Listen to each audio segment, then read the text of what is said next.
Alright, now we're going to change a PR belt, a photoreceptor belt. Again, let me do my disclaimer, I'm not a Xerox service technician. I'm just an operator who gets yelled at if a job doesn't get printed overnight, or if I have to call in service and pay over hour charges. So we figured out how to do a lot of this on our own with our service guy's help. I mean, he taught me, and I'll just share it with you in case you're in a situation where you just need to change the PR belt. You know you have to change the PR belt when, you know, you'll get an error message that tells you the PR belt. But your copy quality, if you look on the paper, you'll see like background dots,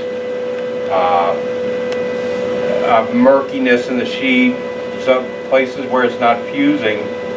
And if you've already changed the fuser roll and the pressure roll, you know, you could have a problem with a crease in the PR belt. Won't transfer the toner in order to be fused onto the paper. So we know our PR belt's bad.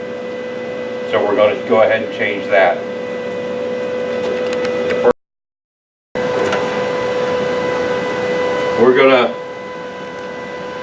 First thing I have to do is take this plastic cover off. There's 3 places. You only have to use the one. We're in here so often, it's easier to just use the one. You have to disengage this, bring that over to the left. This has to go all the way down like that. If you don't do those 2 steps, when you push this back in with your new PR belt, this charge cord drawn and this lamp back here is going to scratch the hell out of it, and you'll wind up replacing it again. So again, it's like this. You're going to drop this one over to the left, bring that one around to the right, and now you can pull the drawer out. And that's where our PR belt rides. So lift this up, pull it up, it'll stay up. Pull this cord run out of the way. Then this comes out of the way. And now you have access to your belt. Alright, so once you have it free, turn this clockwise like that. That releases the tension from this PR belt. And slide it off. And just slide the belt out. Now, I don't know if the camera will pick this up. That's supposed to be a nice solid blue. Let me see if I can. This is all ink that has been transferred off of our pre-printed shelves. You can that we put in here. I don't know if you can, but you can kind of pick up lines. I'll show you a new one. You'll be able to, once you see the new one, you'll know the difference. That one's pretty worn out. So I'll open up a new one.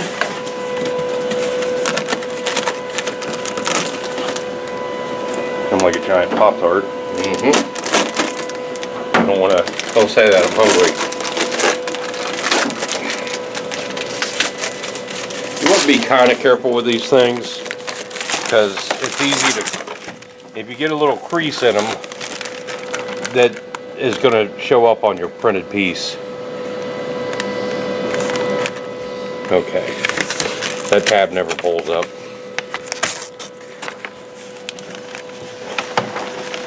Nice. So you see how shiny and blue this is? There's nothing dull about it.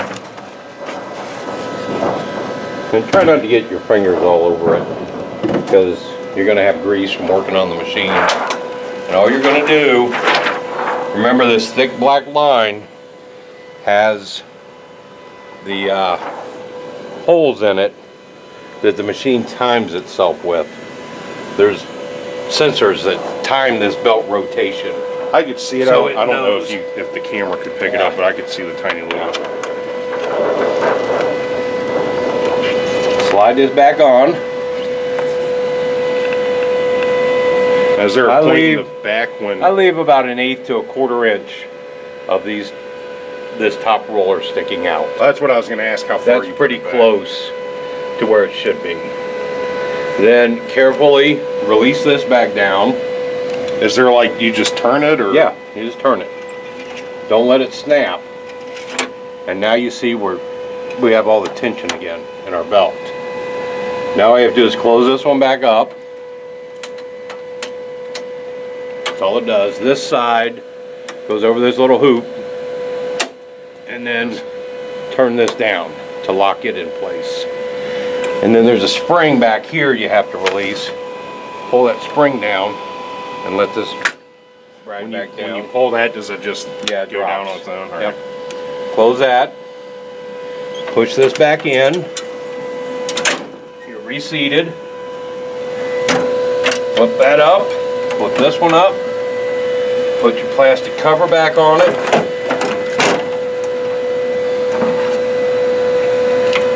Again, I just do the top screw. And you've now changed a PR belt.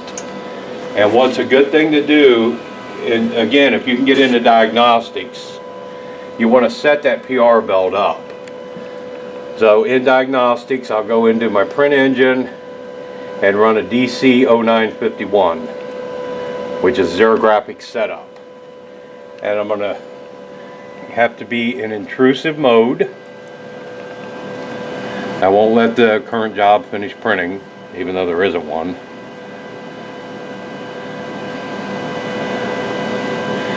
Disable print quality adjustments. Yes, you don't need that. You want to set up with the TC, which is your toner concentration. And once you've selected those, just hit start and let it do its thing. It'll run through a whole series of tests and make sure that everything passes, and then you exit intrusive mode and you're ready to print again. This is not reusable. You can't send this back and get them refurbished or anything. So I just throw them away. It's not like it's toxic or anything.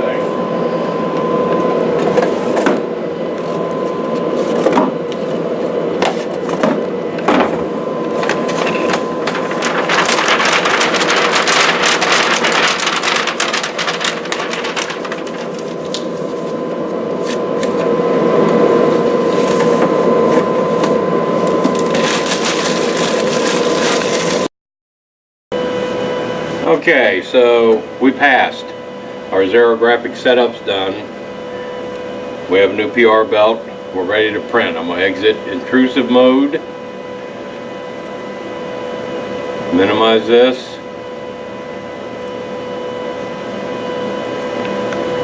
It's now ready. We can do whatever we want. And I'll leave you with a Wallerism. This is why I learned to do this stuff. If the machines ain't running, we ain't making money. So you have to keep them running. And this one's ready to run now with no service guy. So I am going to go back to my office and watch YouTube videos. Bye.